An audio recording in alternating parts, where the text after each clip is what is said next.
What's up, PP Nation? Today we are going to review Peacemaker Season 2.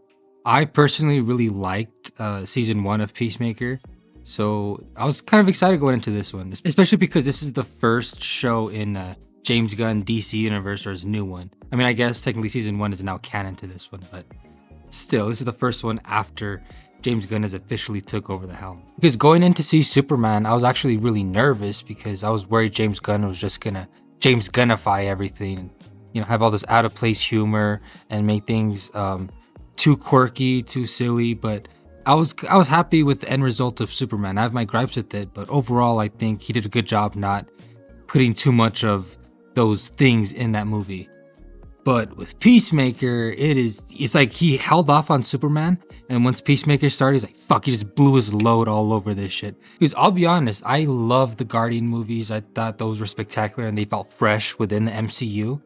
And I was excited to see his take on everything. And Superman, like I said, wasn't that bad. But I think I started to get tired of James Gunn and his style in Peacemaker Season 1.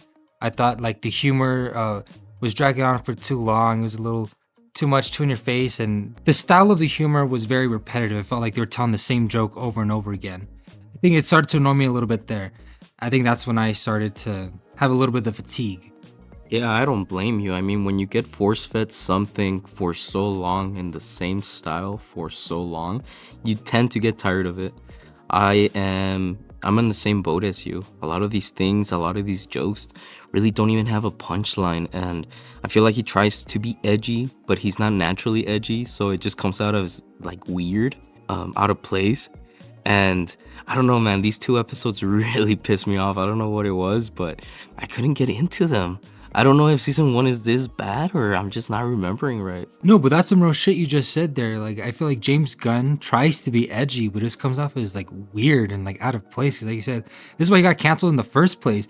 He tried saying some like edgy joke that just came out fucking weird that people took out of place. So like nowadays, like people just view it in a weird light. But now he's uncanceled and he's cool again. He's just trying to do this shit. But it's like everyone, since he's the head of DC now, everyone's too fucking scared to say anything. Like, dude, you can't fucking say that, dude. You either want to criticize James Gunn or get fired. No, Are you going to right? explain that to your wife? No, right? Yeah, you want your family fed? Or do you want to tell something to James Gunn? Think about that, buddy. And Superman wasn't that bad because at least with Superman, I was trying to be more wholesome and not that crazy. I mean, he still couldn't help but put some weird shit in there with like Jimmy Olsen. But still, overall, it wasn't that bad. But in Peacemaker, it's like he just can't fucking help himself. And this shows that he's not a fucking comedy writer because the comedy in this fucking series is terrible. Like, James Gunn does not know how to end a fucking joke, right? Just when there's something kind of funny in here, he just keeps it going for way too long. And I can't help but feel like the whole joke is just filler, right? You're just wasting your time. Like, what the fuck are we doing here? Just get on with the fucking thing. It's not like it's funny either, right? Like, when he tries to write comedy, you get some dog shit movie like Movie 43, right? He doesn't know like the rules of comedy or how to fucking, I don't know, write this shit. Like, it just comes off as like cringe, right? Like, there's some really awful jokes in here, like the bird blindness, and just keep talking about bird blindness, and it's like, okay, and then by the way, that joke takes 3 fucking scenes to pay off, by the way, just for one punchline. Admittedly, the punchline was pretty funny. Like, I got tagged by a duck. I did like that part because I really love the actor that said that joke, Tim Meadows. He's a really good comedic actor. Has really well delivery on that stuff. But you can tell he's just not given much to work with here. All right, I'll give it to the audience. Comment on the comment section what's funnier, Pickle Rick or damn, I got attacked by a duck. Nah, that's like Thanos versus Darkseid beatbox battle levels of epic.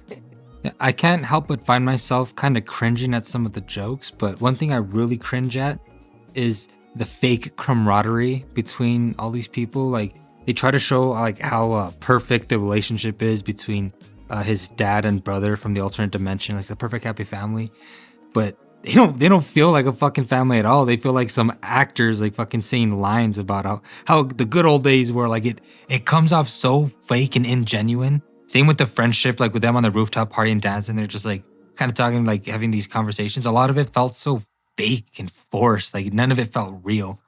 I mean, yeah, that little kickback had like 5 people tops, and they already had a vigilante shirtless pouring beer on him. They act fucking weird, man. Like at least if they're gonna be vigilantes and like strange people, I don't know.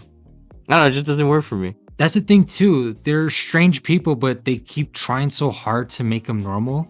Like Peacemaker, he keeps having this arc of just trying so hard to be normal and live a normal life, but I feel like it's kind of losing the identity of the Peacemaker character. I mean, I don't know. It's like he's trying to make him more hero than anti-hero, you know. And I guess I get he's going for the arc, but I don't know. It kind of takes away the flavor, the sauce that I think the character had, especially in season one and from Suicide Squad. Yeah, plus if you're gonna make a DCU, you're gonna have a lot of heroes in the future. Why can't you just have a good anti-hero? Man, keep villains, do villainous things, man. Even if they're anti-heroes like Deadpool, say whatever you want about those movies. Yeah, they're trying to make him a hero, whatever. But at least in those movies, you can still clearly see that this guy's fucking nuts. I think part of what made season one of Peacemaker so great is that it came when it came out, it was in Zack Snyder's DC universe. So it felt like a fresh, unique street level type of thing compared to the kind of dark, gritty, Justice League. It felt fresh within that universe. But now James Gunn seems like content on making everything so samey. It's like if everything's the same, nothing's gonna feel unique, and I'm already getting exhausted of it. Exactly, and then if you keep like making everything the same, it loses that like you said, it loses that sauce, that special formula, and it all kind of starts seeming like Power Rangers and like a higher budget CW. Which that's another thing too. I can't help but shake that quality of the series. Not necessarily that it like the acting or anything like that, but it's like the costumes and everything. It embraces the goofiness, but it doesn't try to take itself seriously. Where it does seem like fucking Power Rangers, right? Like it's goofy, it's comic, it looks cool and all, but it's like, all right, well, what is this? It's not like the other like classic Spider-Man Raimi, where they try to like translate the costume to make it look more cinematic for the screen. All this, like they just do not give a fuck here. And say whatever you want about those older superhero movies, but at least you can say or clearly see that they try to make the suits and the costumes look a little bit more realistic, and not realistic in the sense that it's boring, right? But realistic in the sense that they try harder to make it more, I don't know, believable in that world. Like the X-Men suits, all black leather or whatever. Yeah, it's kind of dumb too, but at least they all look the same. They look clean, and maybe not go too far in either direction, right? I feel like the DCU is going too far into the goofy direction. I like kind of like what Marvel does, somewhere in the middle. But even then, Marvel goes really weird with the details. But enough of that tangent. I just wish they worked a little harder on the suits. Yeah, definitely. They were more believable, or they had a reason for why they were wearing the suits, or there was some sort of details in there. It wasn't just like, oh, it's a comic book movie. They're gonna look silly as fuck, duh. All right, that's enough. We've just been talking shit, and we haven't even talked about the episode really. So let's get into that. So in the first episode, we see Peacemaker audition for the Justice Gang. And of course, it's kind of funny, right? He can hear what they're saying, talking shit behind his back. But then, as a common thing in these episodes is that the joke goes on for a little too long, and the Justice Gang just seems obnoxious. Like, I don't know, after a while, stop being funny. It just seems like, God, you guys are fucking dicks, man. No wonder Superman doesn't fucking join the gang, man. You guys fucking suck. Yeah, the only one decent enough to not be there was Mr. Terrific. I mean, even in Superman, he was the only one who was willing to help. I mean, I'm glad he wasn't there, because Guy Gardner and Hawkgirl are total dicks. Even though Peacemaker maybe deserves it, but come on. And the joke just went on too long. So we also see what the gang has been up to since the end of season one. We see that Adebayo, since she exposed her mom, Amanda Waller, she's been jobless and trying to start her own PI company or investigation company, where the fuck she's doing. We got John over here working for Argus. By the way, I think it's funny how they expect me to believe that this guy is a badass secret agent from Argus or whatever, and he can't even catch 2 beers like when they throw it at him, and they expect me to believe that he's over here fucking being all stealthy. This guy's over here like stumbling, ruining the fucking garden, just trying to take a picture of Peacemaker in his portal. Adrian's just doing the same thing, being a psychopath. And Harcourt actually is struggling to find a job since the task force disbanded. Which, by the way, let's get into Harcourt for a second here. So far through the first 2 episodes, her entire arc is she just has emotional issues that she can't control. So she's snapping on everybody she sees. But I don't know, it's hard to get behind this character when all of her problems are caused by her. She goes to a bar just to kind of pick a fight because she knows she's going to get a fight if she goes there. Peacemaker even points it out to her. But she's doing all this like self-destructive shit, crashing on everybody, just being a dick to everybody, and we're just expected to like her or root for her. No, it's like she's trying so hard not to be the victim that it just comes off so annoying and like a fucking dick the whole time. It's hard to like her when she's like this. Like she's just a fucking dick. You know what? I don't even understand like the storyline too well, right? Like I understand that she maybe feels weird that she's with Peacemaker and they kissed or whatever, and then she lost her job and maybe she has like a bunch of emotions. But I feel like the show doesn't really give me much to know what the fuck's going on with her. What is she feeling? Why is she doing all this? To me, it just gives me like a professional victim mentality that she's just doing everything the worst way that she can to self-destruct. And I don't know that if that's what James Gunn is going for, but I don't enjoy her character. That fight scene was kind of dope though. I don't know. I picture like James Gunn writing in his office and he's like cackling to himself. He's like, babe, come look at this. And then she comes running, or actually she walks like super slow, and then she looks at the screenplay and she's like, yeah, babe, it's all right. I think you should add me more into the screenplay though. No, yeah, she was like, actually, can you make me put a scene for me at Walmart where I just snap on a fucking chick for thinking I'm in an abusive relationship instead of just explaining to her that I'm not? I mean, I will say the chick was a little pushy, but damn, like you don't have to fucking snap her like that. I know, like they'll emphasize that she's just crashing on everybody, but like I said, we don't really know a lot. All we're kind of seeing right now is just has fucking like mental problems that she's not fucking checking or getting help with. It's like, how the fuck is that anybody's problem? John Cena, Peacemaker tried fucking helping her, but then yeah, same person, Peacemaker, John Cena, yeah. He tried helping her and she just plays out like, I don't need a fucking savior. I don't need a savior. What? I'm just like, I'm not a no victim. Like, bro, like, what the fuck do you expect? You're just gonna crash out on everybody and just expect nothing to happen? Like, I don't know. It's really annoying.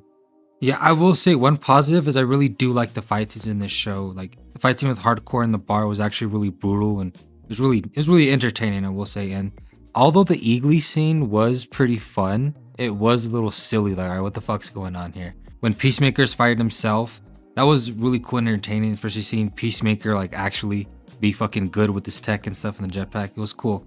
I will say it is silly how he died though. Just a random fucking spike in the ceiling and out of like this whole fucking room.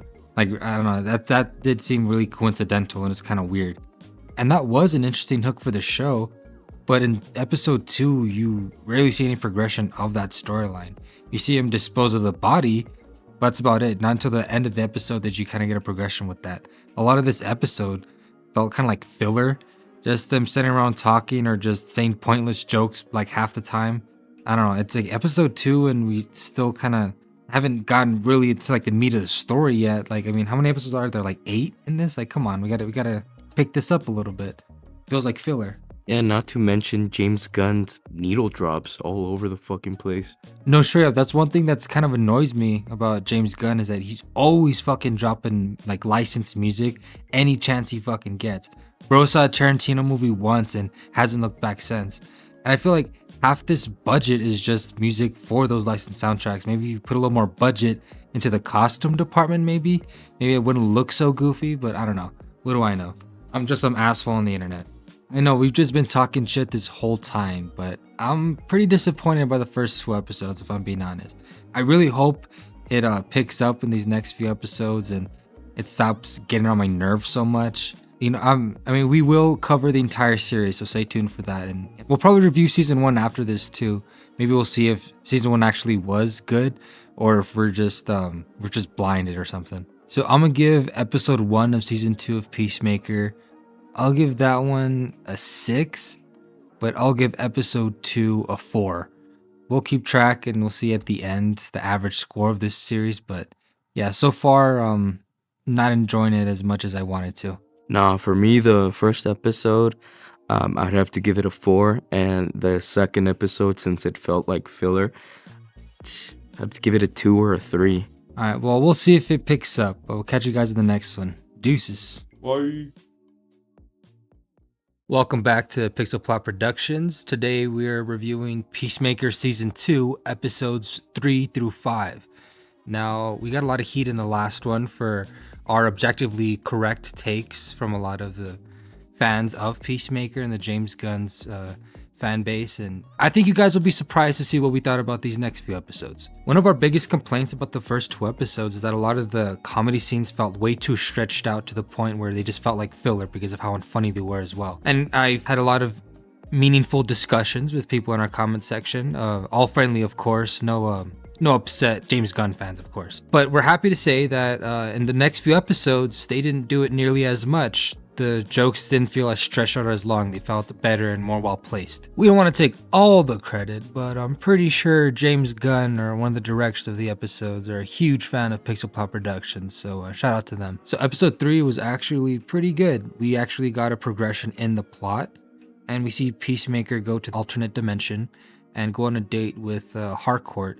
We also get to see him swing into action without his suit, which was pretty unique and fun to see. It was a really nice set piece, I will say that. It was a really fun action scene. Also, I will say his brother looks so fucking goofy in that suit. When he raised his mask, I was like, oh dude, he didn't know how to have the face for that suit. I know last time we talked about how bad these suits are, but I just can't emphasize enough how goofy this stuff looks. So first off, the brother's suit looks like a worse version of the Atom suit from the Arrowverse. Like a worse version of that. And then on top of that too, so okay, not everything is gonna look cinematic on the movie screen.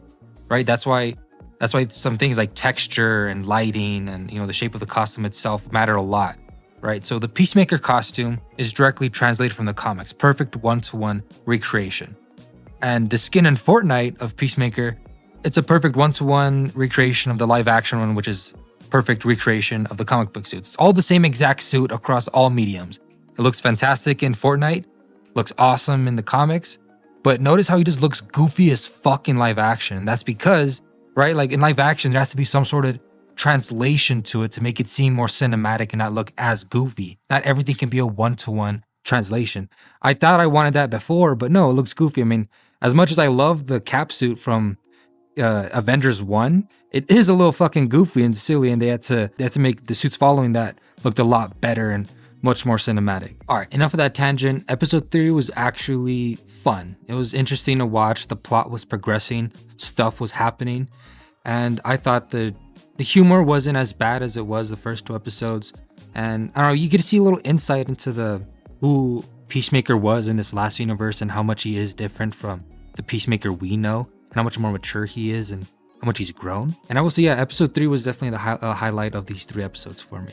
Yeah, I really liked episode 3 too, because there was actually shit happening in that episode. So I really liked it. I liked the fight scene where he fights those terrorists, whatever they're doing for whatever reason. I thought that was pretty cool. The way that he kills them is pretty brutal. So I really liked that. And yeah, I mean, I enjoyed this episode. The only thing that I don't like still from episode 3 is that Peacemaker is really passive. He's super confused about everything, and I get it, right? It's a new universe, his brother's alive, everything is new to him, so I understand, but I just wish he was a little bit more like Peacemaker from the Suicide Squad, or even season 1, right, where he's a little bit more jokey, More confident with himself. But yeah, I mean, honestly, that's my only gripe from episode 3. Well, to be honest, it's my whole gripe so far, but it's getting better. I'm not such a hater for episode 3 as I was in previous episodes. Episode 4, I will say, was a little worse. It didn't annoy me as much as the first 2 episodes, of course, but it's still kind of not much happens in episode 4. You get to see Peacemaker escape his house when the Argus agents are invading him. And you see that whole thing. It was a fun little scene. This was the action scene with that kung fu weird green guy, whatever his name was. Judo Master, there you go. The most memorable thing about him is just his stupid fucking costume. Yeah, I hate Judo Master. I think he's annoying, his voice. He talks like a little boy. I don't know.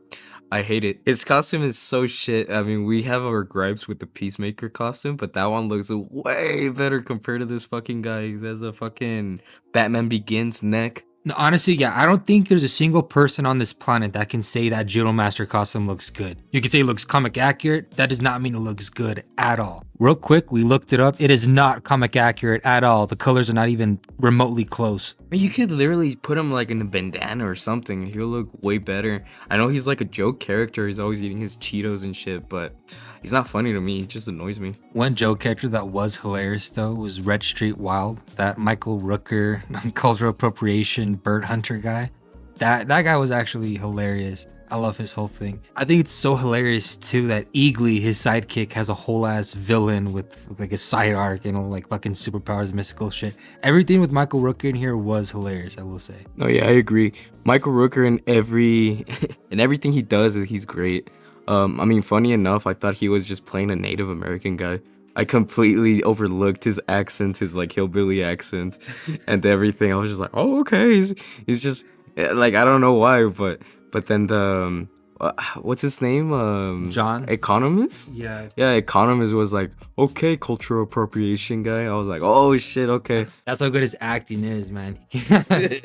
Yeah, but that whole side plot is hilarious. It's actually it's something that James Gunn does well. Is when he like humanizes his silly animal characters. It's hilarious. I mean, he even has superpowers. He's like OP as fuck. Not only does it have that mystical power to like see through the eyes of an eagle, but he also has that fucking super mega great sword ass fucking musket of a fucking gun. Yeah, he pulls out a big ass musket and shoots an eagle. And that shit's bigger than his fucking body, dude. It's like some shit out of Dark Souls, but fucking like with Duck Hunt type shit. It's funny. That's rare loot right there. More of that, please. I mean, it started off as a meme, right, of him being the prime eagle, but then it was basically confirmed. Eagly is like the prime eagle, bro. It's like a meta eagle or meta animal or some shit. I know. The funny part is like he was right, but what still I don't understand is like why did economists have to push him so damn hard? Right? Look, economists can't do fucking anything, right? Oh my god, he just tries to like, why couldn't you just like, oh, I actually run into him or something? No, bro, like shoved him, tried almost attempted murder his ass. It was crazy. Yeah, economist pisses me off. He's such a stupid character. That scene where he's trying to hack into the door. Oh, he's fucking useless, dude. No, yeah, that's the thing too, right? Like, economist is the most like. He's the most capable fucking dumbass in this show because he has all these crazy feats like, oh, I hacked into the government at 13 or 12 or something like that. But then he's so incompetent in every other fucking area of the field. It's like so obvious he's a fucking idiot and like it's so obvious what he's doing. Like everyone, like what I said, when he's stalling, everyone's like, all right, stop fucking stalling, just do it and all that shit. It's like I don't know, he's just so bad at everything. It's kind of crazy how they keep making him out to be like super competent. Yeah, and it's funny too because he could have literally stalled better if he just didn't mention anything. Because that's the thing, right? So he's trying to actively sabotage the operation, and everyone knows at least some of his attempts of it, like the stalling. But here's the thing: why do they have him on the case in the first place? It's no secret. Everyone knows he's Peacemaker's friend, and they still have him on the case. Why are you gonna have him work on the case if he has personal interest? Like, it makes no fucking sense too, because it's like the director of Argus has a personal vendetta against a fucking D-list hero, right? Like, I guess he's kind of metahuman, I guess, right? But like, technically he's just some average Joe, which is real how he says he's not like that crazy of a threat. But are you telling me the director of Argus with all his resources can't fucking capture like one guy or deal with one guy? Are you serious? I mean, it kind of makes sense, right? Because like everything you see of Argus in this show is just like some regular old office space, like fucking Office Depot or some random bullshit like that. It's like nothing feels extraordinary about Argus. They just seem like a bunch of pushovers, like some random ass like agency. It's like if Dunder Mifflin created their own personal secret agency or some shit like that. Yeah, the set pieces look like an episode of The Office. It's like it's super basic. It's just a simple office, which is crazy, right? Because in Creature Commandos, it's in the same universe. In that show, you can see that they have like higher tech. It looks cooler, and in this show, it's like they didn't have the budget or they didn't even bother to make it look cool. They just made it seem like any other government facility, which kind of pisses me off, right? Because they have all these metahumans. They're supposed to be the shield of the DC universe. How the fuck are they gonna handle someone like Batman? Like in the Justice League animated series, there's an episode where Amanda Waller talks to Batman, and she's like telling him to better like back off, and that it's like a way out of his jurisdiction. And you know, Batman's Batman. He's a fucking badass. He didn't really get scared about it, but you could at least feel the presence of Argus in that show, right? But in this episodes, they can't even get Peacemaker. They had to do this whole convoluted plan to shoot him, and then they couldn't get the fucking shot because he was like holding on to somebody. I don't even remember exactly, but Harcourt had to go. I mean, she was saving his ass, like that's part of the writing. She did that so to save him. Like, okay, whatever. But she had to go and beat his ass. Like, bro, Peacemaker grabs Judo Master and throws him across the fucking lot like nothing. You expect me to believe that a skinny ass chick is gonna go and fucking wrestle him down? Nah. Hey, bro, remember, bro, that's James Gunn's wife. Can't really fucking talk about her. And she fights random dudes at bars, right? Could just casually commits assault, right? But Peacemaker's not some average fucking guy. He go through all these lengths to show that, oh, he's this crazy, capable hero. But then Hardcore can just fucking, like, just one-shot his shit, like, just instantly take him down. Like, oh, wow, what's the whole fucking... It makes Argus feel weak as fuck. Like, damn, you did all this shit, and she just does it in her first fucking time seeing him. Like, it was that easy. Like, yeah, exactly. That's the main. That's one of my main gripes too. Is that Argus doesn't feel like a powerful force. Imagine Shield had the hardest time to arrest fucking Prowler. And this was before, like, fucking Into the Spider-Verse models, and Prowler, like... Exactly. Even the CW, because I know I compare the costumes a lot to the CW. Even in the CW, Argus was way cooler. Like, they at least put fucking props that make it seem futuristic and fucking neon colors. Something cool. Like, this shit's fucking boring. Right? They actually had specialized cells to hold metahumans, unlike fucking in this universe, right? Where they have to go to Lex Luthor to hold someone like Superman. Like, are you serious? You guys don't have a countermeasure or at least something to try to hold Superman? Like, are you serious? Like, who are you guys? So after they capture him easily without barely an inconvenience, they take him back to the Argus headquarters or whatever, and Rick Flag Sr. just beats the fucking brakes off of him. And honestly, the beatdown was brutal as hell. I was like, damn.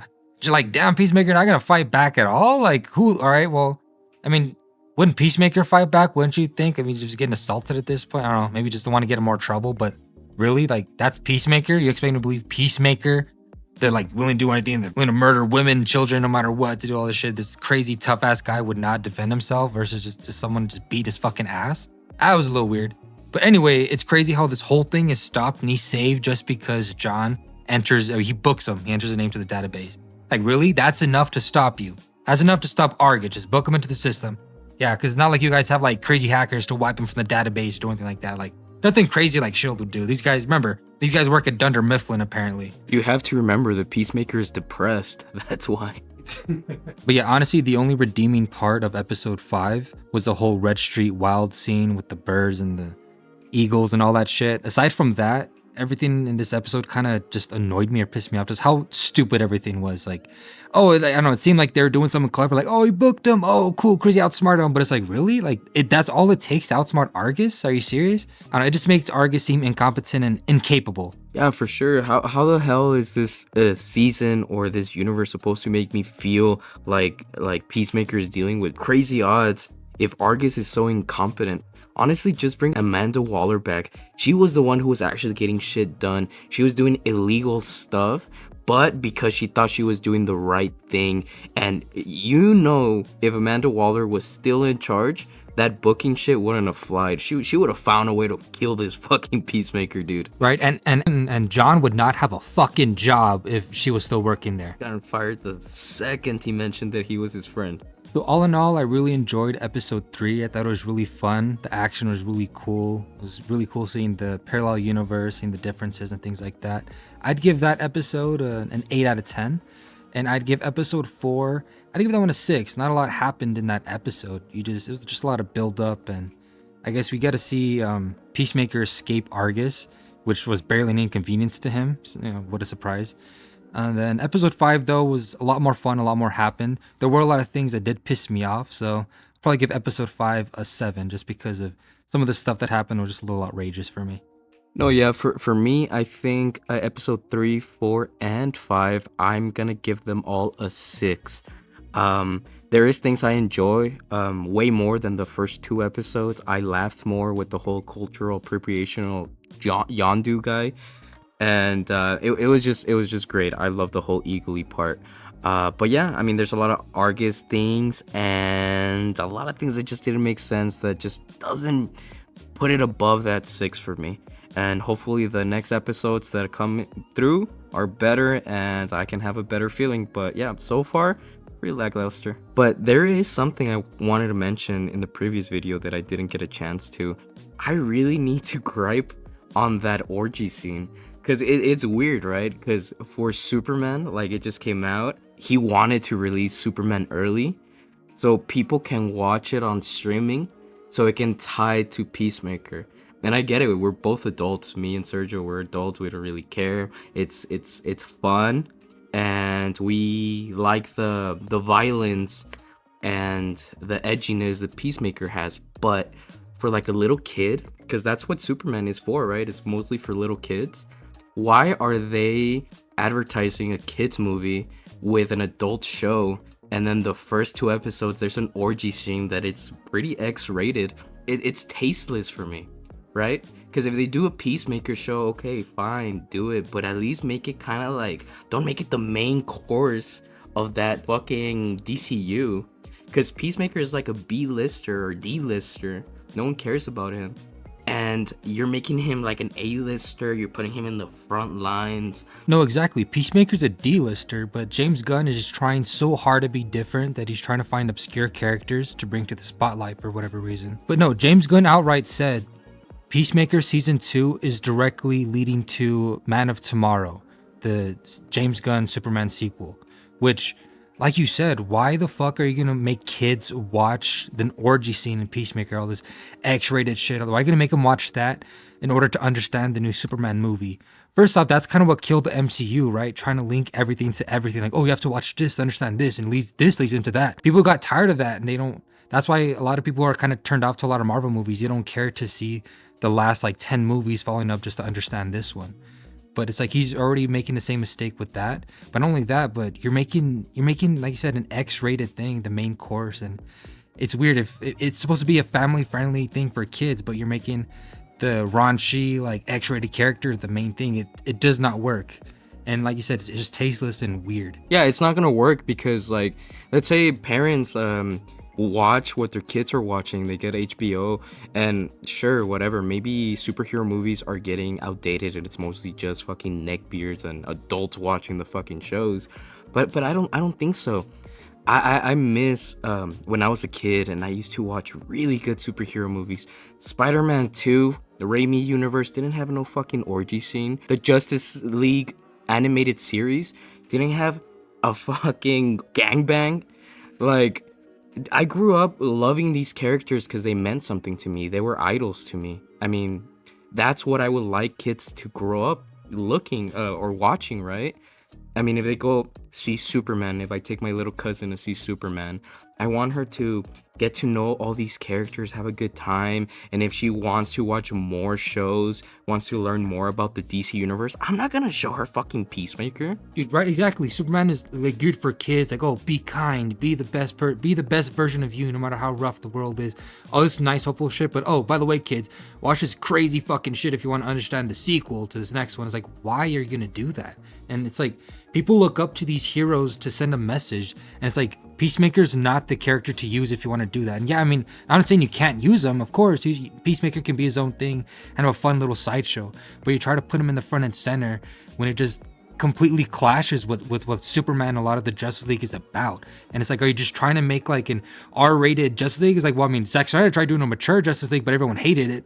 But now you're just going to do a raunchy fucking, gangbang Justice League where everyone doesn't give a fuck. Everyone's fucking dicks. Half of the Justice League are just fucking dicks to each other and just bullying people. Like, what is this? It's just weird. Oh, exactly.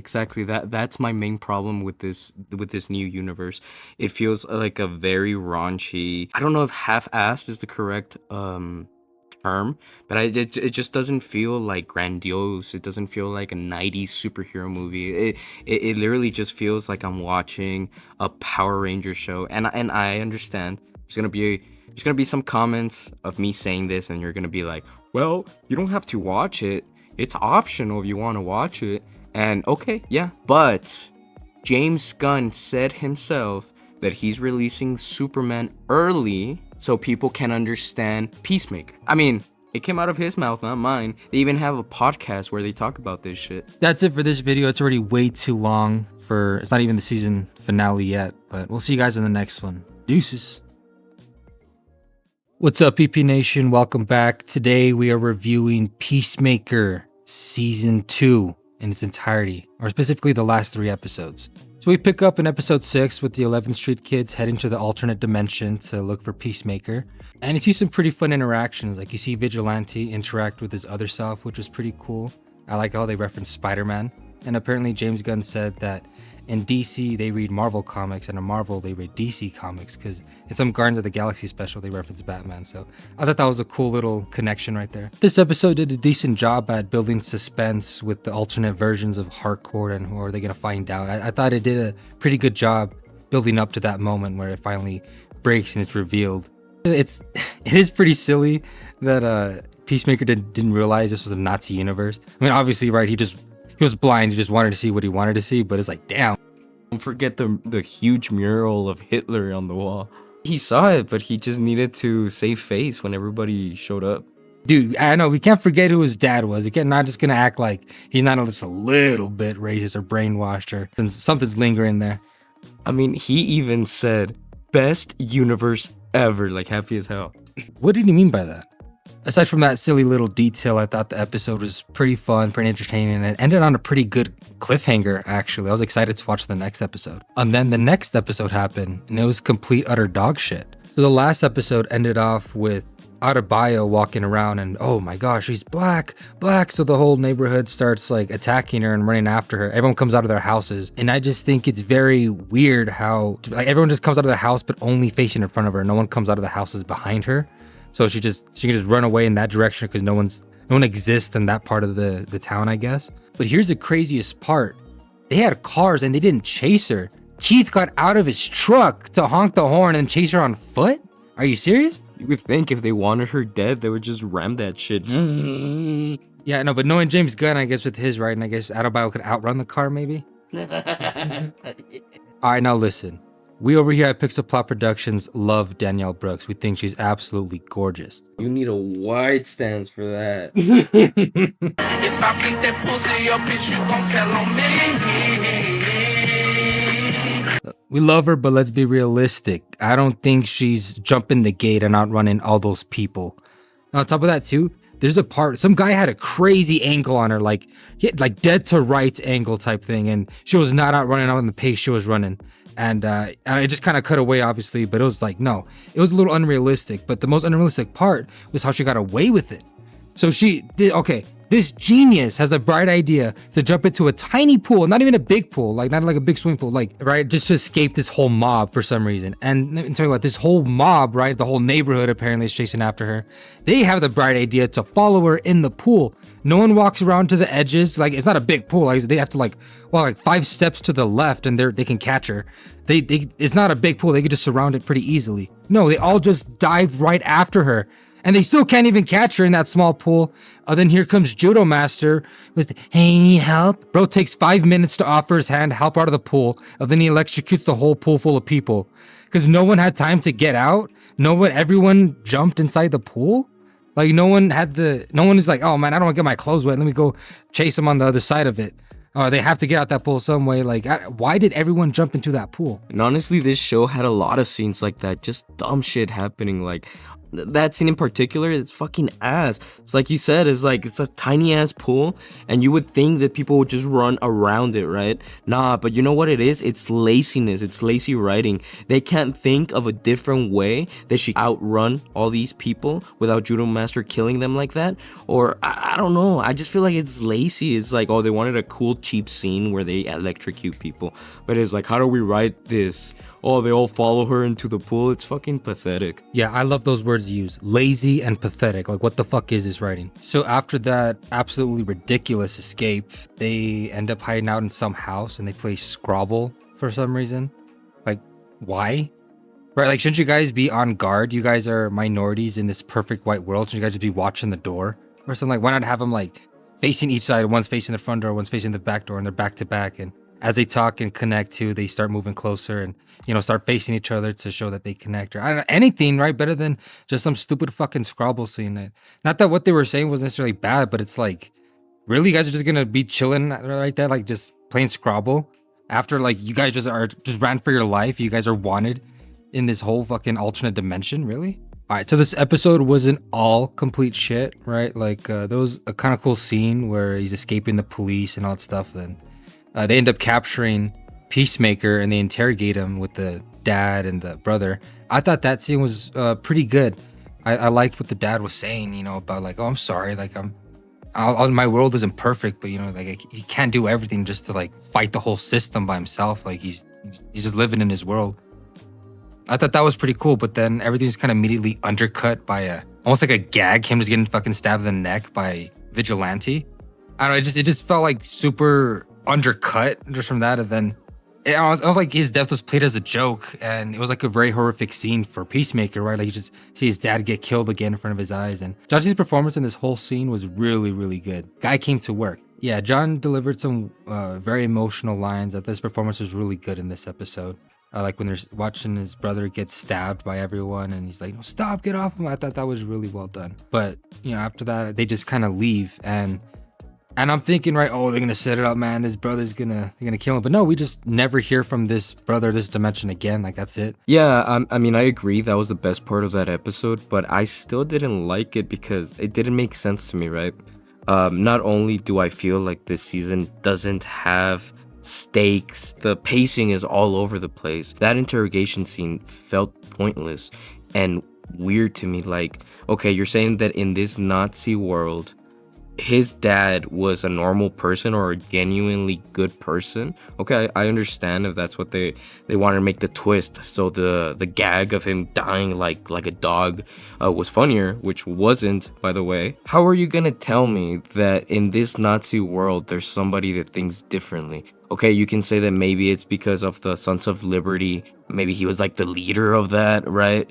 Something, like expand on it, but they didn't expand on nothing. Exactly. They barely expand on anything this season, and we'll get more into that later. But that's been a real issue in the show. So the season finale picks up with Peacemaker turning himself in and handing over the device that opens up the portals to Argus. Peacemaker's just self-loathing in his cell, just rejecting any visitors, anything like that. So out of Bion, the 11th Street kids are trying to find a way to break Peacemaker out of jail. Wait, how is he even allowed to have bail in the first place? No, dude, you're right. Argus arrested him for holding some dimensional bullshit things. Like what? Like he just posts bail for that? She convinces Vigilante to use his blood money to bail him out, which I thought honestly was a pretty decent scene. I thought the message was really good in there of turning something bad into something good. I did like that. Except you could argue, what good did it really do? I mean, it freed a known murderer, Peacemaker, and then it also just started your own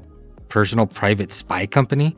How was that good? Not like you donated to charity or anything. That you just used it for selfish reasons. So speaking of Adebayo's company, she gets her startup right by taking all that money from Vigilante, and she just steals Argent's best agents apparently, right? Because that's all they have.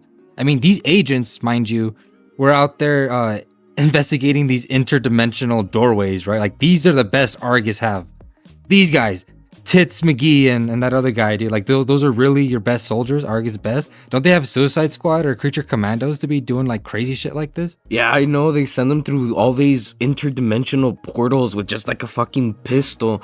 Bro, if I was in charge or I was Rick Flag, I would just have them going like hell divers, all strapped in and everything.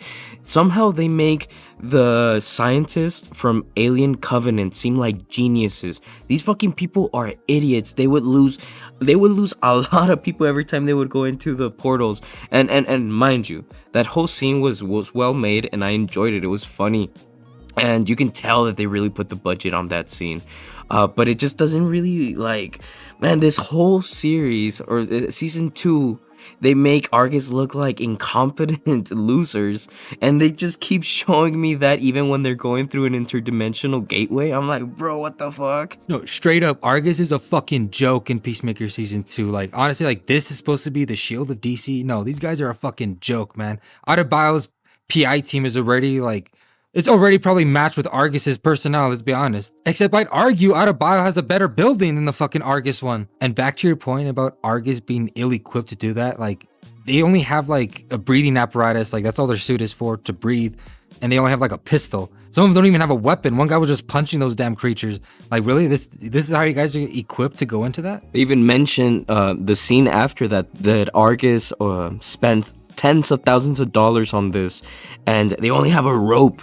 They have a rope. They send a bunch of people with rope. They pull them back with, like, come on, it doesn't seem like they're spending tens of thousands of dollars of this. Especially if the rope they're using could be cut by a straight piece of glass. So anyway, they bail Peacemaker out of jail, and he's just kind of roaming around, and I guess he decides to run away, and they don't know where to find him.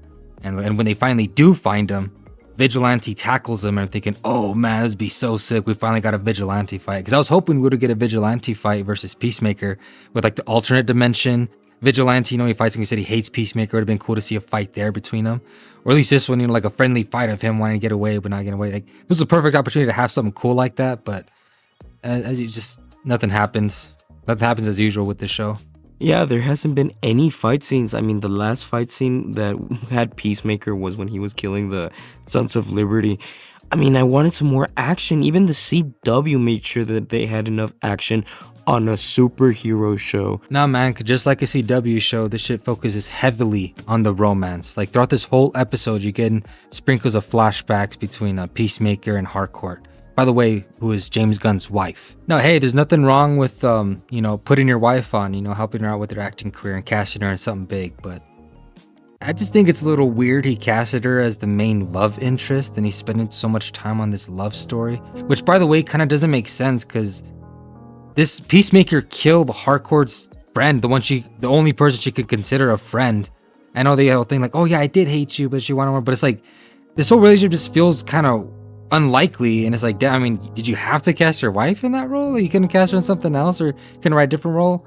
Like, James Cook was saying some crazy stuff in that episode podcast thing, whatever. I had to shoot you kissing someone, which was a little... It was very uncomfortable for you. It was very uncomfortable for you. Think of you kissing John Cena, and I'm like, oh my god, oh my god. Like, there's few people I'd rather have you kiss because John is like somebody I trust completely. And it's like, bro, like his wife had to try to make it seem like he was awkward about it, and then he just says that shit, and it's like, dude, like, my brother in Christ, you wrote, directed, and basically casted this whole fucking thing. You casted all your friends, all the people you know in these roles. You did everything. You're the mastermind of this whole thing. You're the person doing this. Like, I have a feeling he was behind that camera like, oh yeah, John, come on, put a little more tongue in there, John. Hey, babe, bite his lip. Yeah. John, I'm gonna need a little more ass grabbing, please. All right, now that they're done with the rehearsal, let's take it from the top. John Cena was probably like, man, James, do I really need to take off my pants for this? No, John, see, what you don't understand, it's necessary for the scene. Because, see, Peacemaker right now, he's very horny and vulnerable. And my beautiful wife is right there for the taking. James, do I really need to put it in? Like, really? Can we just do some movie magic? John, I need you to commit to this role. But in all seriousness, the romance between them was pretty well done. I believed it. I thought it was convincing and sweet in some parts. But I can't help but get this feeling this is just some like high school like bullshit thing. Like, I don't know, like the situationship. Like, oh, I'm not heartbroken. Like, are we forgetting this guy's a sociopath? We're not going off the comics or any of that shit. We're just going off Suicide Squad, this introduction, right? Like, does he seem like the type of guy to just have these like lover boy, teenage boy problems with like a fucking girl who doesn't like him back? He's unsure. What makes it worse is this dude is in his fucking 40s or 50s. He's a 40-year-old man. What the fuck? He's 40. You're 40 years of age. A 40-year-old man. What the fuck? What's crazy too is that like they say that James Gunn says himself that, oh, when Out of Bio and all them are talking to Peacemaker, but like, oh, like you're my hero and all that stuff. That's the turning point for Peacemaker to come back. No, it wasn't. The turning point was when Harcourt said that, yeah, the kiss did mean something to me. Then all of a sudden, it's like, oh, happy, excited, fuck yeah, let's do it. You know, like, it's just weird. Like, this doesn't seem like it should come from Peacemaker of all people. It's like this whole fucking season, he's just been like just a drama queen. You've just been like what am I watching? Am I watching Riverdale? Like, sure, like this is like some CW shit, except I'd argue CW might have more complexities in this shit. It might be done a little better in some points. Yeah, and then the CW actually does action and a whole fucking plot. Yeah, say whatever you want about the low budget CW and how bad it got during the later seasons, but man, I'd rather watch that than this garbage. That's the thing. It's like James Gunn doesn't know how to write a show properly. I mean, season 1 was really good, but it's like he forgot everything when season 2 came around because nothing is paced properly. The pacing's all over the fucking place. Storylines are picked up and dropped off like randomly. Like the whole show with Adebayo, you maybe see a little bit in the first 2 episodes, maybe like episode 3 or 4. Then you don't see anything about it until the last episode finale. It's like that scene was a really good scene. It's very well acted with Adebayo and her partner.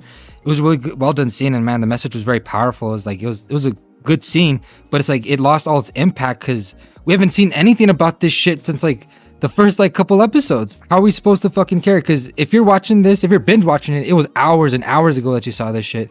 If you've been watching this weekly, that's who knows how many fucking weeks ago since you even like this wasn't even in your mind, and it kind of loses its impact because it's not there. And a lot of stuff in the shows like that, a lot of storylines are just picked up, dropped off, forgotten. Like the whole thing with his brother and all that stuff, and maybe like, oh, his brother wants to kill him now from an alternate dimension. I was like, oh man, it's gonna lead up to something good, and then it's forgotten about the last 2 episodes. And I'm thinking, okay, well maybe it'll be a season teaser for the season 3 or whatever. But no, we don't see anything from that anywhere. Like this whole fucking thing's a mess. And like, say what you want, like I said about CW, man.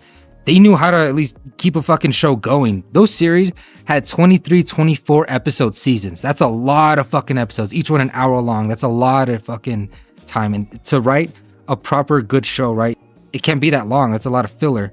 So they have episode of the week shit, but somehow they're able to keep consistent story threads throughout their whole thing because you keep dropping little bits in there so you don't forget certain things that are going on. And throughout the episode, they keep everything relevant and constantly juggling or whatever, so you don't lose track of anything. Here, it's like they said, it just picks up and drops off just whenever the fuck he feels like it. So this whole season has felt like a convoluted, jumbled mess. Honestly, it doesn't feel cohesive. It felt like there was so much unnecessary time spent trying to tell jokes and all these pointless fucking things that I didn't have enough time to concentrate on the stories I was trying to tell. That's about it too. It's like we're spending half the fucking show, especially in episode 8 season finale. We're literally wasting all this time doing 2 fucking music videos. You hired 2 different bands to form for you and just shoot a fucking music video for them. And it's not even like, oh, it's telling a story just playing in the background. No, they're seeing a live show. They're filming the whole fucking band performing the show, and they do it twice. 2 different bands for a fucking song. One of them might be the intro song, and that, by the way, that song is fucking dog shit too. Yeah, all that money he spent on renting 2 live shows could have been on some fucking action. Season 1 was action-packed, and it was way better than this. There was no action in this show. There's maybe like 1 or 2 scenes. I mean, John Cena was just all moping around all fucking season. James Gunn says some statement that, oh, he has all these other projects in mind and projects he wants to do, but needs to figure out the budget and all that shit. Well, part of the budget you need to figure out, like how many fucking licensed soundtracks you could put in this shit, how many live bands you can get to record in this shit. No, but hey, maybe if you spent less money on this licensed fucking soundtrack, maybe you can have more money to, I don't know, for action scenes or CGI or cooler shit instead of this fucking thing. You have more time to tell a better fucking story. I swear this guy's like a fucking middle school teenager just fucking trying so hard to fucking prove how good his music taste is, just trying to shove it down everyone's throat. Like, dude, we get it. You have good music taste. Stop fucking showing us your playlist. Like, all these shows, all this work is just an excuse to show us playlist. I don't know, the whole season finale was pretty disappointing. I mean, James Gunn was hyping up the season finale like it was the second coming of Christ. But this was actually one of the most tame episodes of the season. Where were all the big stars and crazy cameos and all this wild shit going on? No, we'll just go ahead and skip to the scores because I'm tired of talking about this dog shit. I think I'll give episode 6 6.5. There's a lot of stuff I liked. It's pretty interesting and had me excited to watch the next episode. I'd give episode 7 a 3. A lot pissed me off. A lot was really stupid about it and didn't make sense. And episode 8, wow, what a disaster of a finale. Extremely boring. I'd give that one a 3 as well. Yeah, for me, I would give episode 6 a 6. I think it was the most enjoyable episode of the series. For episode 7, that's when things started going downhill, so I would give that a 2. And for episode 8, that was one of the worst season finales I've ever seen, so I'd give it a 2. So my average score across the season was a 5.5, but I honestly don't think it deserves a 5.5. The first 2 episodes and the last 2 episodes pissed me off so much, I can't, in my right mind, give it a middle of the road score. I think it's a 4, honestly.